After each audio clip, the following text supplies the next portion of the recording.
छोटे बच्चों के दांत कब आते हैं, इसके क्या साइन होते हैं और क्या परेशानी इस दौरान बच्चों में होती है, इसकी देखभाल कैसे की जाए, इसके बारे में हम जानेंगे डॉक्टर अनीता मयार से। बनी park heart and EECP general hospital US FDA व अमेरिकन हार्ट एसोसिएशन द्वारा अनुमोदित राजस्थान का प्रथम अंतर्राष्ट्रीय मापदंडों के अनुसार हार्ट अटैक के मरीजों का बिना सर्जरी बिना भर्ती किए ईईसीपी द्वारा अत्याधुनिक इलाज। मैडम बता, दांतों में छोटे बच्चों में अक्सर क्या समस्या होती है, क्या परेशानियां होती हैं? छोटे बच्चों में ज़्यादातर तो 3-4 प्रॉब्लम्स बहुत कॉमन सी हैं। जैसे एक तो बेबी बॉटल केरीज बोलते हैं, दूसरा है टंग थ्रस्टिंग, थम सकिंग जिसे अंगूठा चूसना बोलते हैं, या बहुत छोटे बच्चों में अर्ली दांतों का गिरना।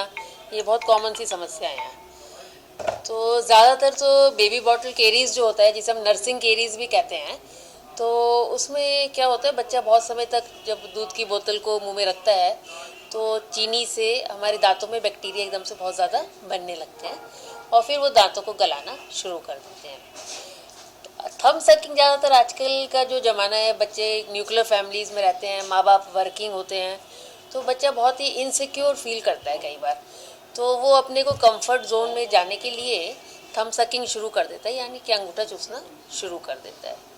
दूसरा टंग थ्रस्टिंग भी एक बहुत कॉमन सी प्रॉब्लम है। लिप सकिंग, ये आम प्रॉब्लम्स है जो बच्चों में आती हैं। बच्चों में जब दांत आते हैं तो क्या सिम्टम्स होते हैं, क्या साइन होता है उसका दांत आने का? हाँ जी, ज़्यादातर तो दूध के दांत बच्चों के 6 महीने से शुरू हो जाते हैं, जो 12 के 15 महीने तक लेट भी हो सकते हैं, कई बार आना लेट होता है। तो उस समय बच्चा बहुत ही इरिटेबल होता है, अक्सर बच्चा रोता रहता है, माइल्ड सा टेम्परेचर रहता है और हर समय मुंह में उंगली डाल के उसको दबाने की कोशिश करता है। और तो ये बहुत कॉमन सी प्रॉब्लम है। और हाँ, उसमें एक बात और भी है, जब भी बच्चे में दांत निकलते हैं तो लोग उसको डायरिया अक्सर होता है, तो कहते हैं कि भाई दांत निकल रहे हैं इसलिए डायरिया हो रहा है, बट ऐसा नहीं है। डायरिया का कारण है कि क्योंकि बच्चा बार बार मुंह में उंगली गंदी डाल रहा है, तो उससे वो इंड्यूस होता है, ना कि दांत निकलने की वजह से डायरिया होता है। दूध के दांत कब तक आते हैं मैडम, और कब सिम्टम्स होते हैं, कब तक वो टूटते हैं? कब तक टूटते हैं? दूध के दांत देखिए, अपने 2.5 साल की उम्र तक अगर बच्चे का नॉर्मल डेवलपमेंट है तो दूध के दांत 2.5 साल तक आ जाते हैं। और गिरने का समय 12 साल की उम्र तक ज़्यादातर गिर जाते हैं, बट कई बार ये भी होता है कि हम पेशेंट्स को देखते हैं 50 की उम्र में भी कहीं ना कहीं दूध का दांत पड़ा हुआ होता है, क्योंकि परमानेंट दांत बाहर नहीं निकल पाता और वो चलते रहते हैं। जैसे दांत बच्चे होते हैं तो उनका ब्रश कब शुरू कराना चाहिए? देखिए, जब से दांत निकलने शुरू हो गए तो समझ लीजिए हमें दांत का काम तो मेंटेन करने का शुरू कर देना चाहिए। अब बहुत छोटे बच्चे हैं जो टोडलर्स हैं, उनमें तो अपन ब्रश नहीं कर सकते, तो वहाँ पे माँ को या जो भी उनका केयर टेकर है, तो कपड़े को पानी में भिगो कर और फिर उसको पूरा पोंछ देना चाहिए, दांतों को सब गम्स वगैरह क्लीन कर देने चाहिए। और फिर धीरे धीरे बच्चे में ब्रश करने की हैबिट डलवानी शुरू कर देनी चाहिए। जब बच्चा अपना बड़ा होता जाता है तो फिर वो उसको रूटीन ब्रशिंग कर लेनी चाहिए। कुछ बच्चे होते हैं जिनमें दांत देर से आते हैं, क्या कारण? देखिए सर, देर से आने के कारण तो 2-3 हैं। ज़्यादातर तो सामान्य तौर पर जो प्री मैच्योर बर्थ होता है बच्चों का, या फिर जो अंडरवेट बच्चे हैं, तो वहाँ हर चीज़ ही स्लो है, तो दांत का डेवलपमेंट भी स्लो होता है।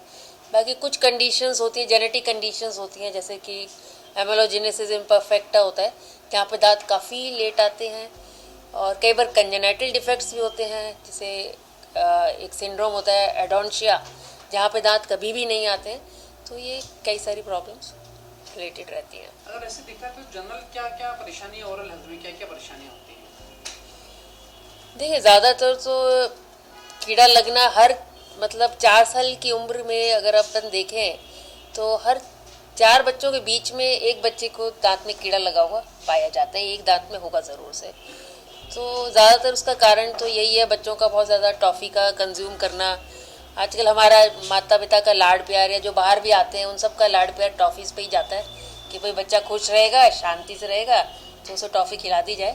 पर मेरा मानना है कि थोड़ा हमें अगर घर से ही ओरल हैबिट्स अच्छी शुरू करें तो हम बहुत सारी बीमारियों से बच सकते हैं और बच्चों के दांत हेल्दी हो सकते हैं। इसलिए क्या करना चाहिए पेरेंट्स को, बच्चों को इस तरह से टॉफ़ी ना खिलाएं या एक तो बच्चों में सबसे पहले तो बात ये कि ब्रशिंग की हैबिट ज़रूर डालें, और बच्चा तभी सीखेगा जब माँ बाप उसको अपने आप शुरू करेंगे। अब अक्सर देखते हैं माँ कहती है बेटा ब्रश करके सो, पर जब माँ ही ब्रश नहीं करेगी तो बच्चे को तो आगे हम नहीं उसको बाउंड कर सकते कि वो ब्रश करे। तो हमें उसके लिए हैबिट बनानी चाहिए। बाकी फ्लोराइड वाला पेस्ट यूज़ करें बच्चों में, पर जो बहुत छोटे बच्चे हैं वहाँ फ्लोराइड फ्री पेस्ट को यूज़ करना चाहिए, क्योंकि वो बच्चे थूक नहीं सकते तो वो सब कुछ अंदर ही निकलते हैं। और बाकी कैल्शियम रिच डाइट दें, डेयरी प्रोडक्ट्स दें, मिल्क, चीज़, योगर्ट्स, ये सब अपन खिलाएं। और कैल्शियम के लिए हम जैसे जूसेस या फिर नॉन डेयरी प्रोडक्ट्स जो भी हैं, आलमंड है, नट्स वगैरह हैं, ये सब हम खिलाएं तो दांत हमेशा हेल्दी रहेंगे और अच्छा डेवलपमेंट होगा। क्या मैसेज आप देना चाहेंगे मैडम न्यूली पेरेंट्स के लिए, किस तरह से बच्चों के ओरल मैं तो सर यही कहूँगी कि माँ बाप उन बच्चों का विशेष कर ध्यान दें, उन्हें बहुत अकेला ना छोड़ें, और एक नॉर्मल पेरेंटिंग जो होनी चाहिए वो हमेशा उन्हें आप देते रहें, तो बच्चे हमेशा हेल्दी रहेंगे और दांत भी स्वस्थ और सुंदर रहेंगे।